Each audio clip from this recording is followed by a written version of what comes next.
India is taking a stand against China financially. The country plans to raise tariffs on Chinese imports and make more products locally. This comes after a shrinking economy from the pandemic and a deadly border clash between the two countries.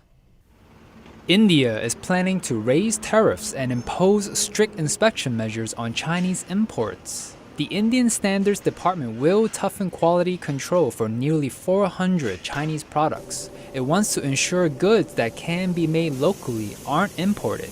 India's finance ministry is considering raising taxes on imports like furniture and auto parts. The trade ministry is looking for non-tariff ways to check Chinese imports, like extra inspections, product testing, and higher quality certification requirements.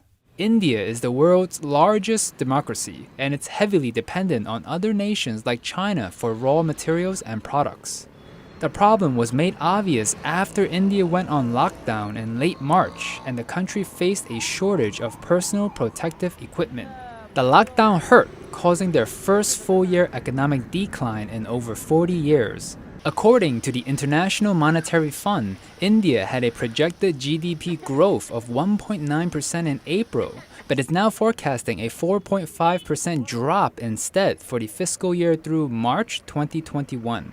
And recent border clashes between Chinese and Indian soldiers have caused an uproar across India. 20 Indian soldiers died in the military standoff. Local politicians are calling to boycott Chinese-made goods, from toys and watches to plastic goods. India's Prime Minister is asking citizens to be more self-reliant and to source and make products locally when possible. India received the most imports from China last year. It purchased nearly $70 billion worth of goods, including electronics, machinery, and chemicals. The IMF estimates India's $2.7 trillion economy will recover next year.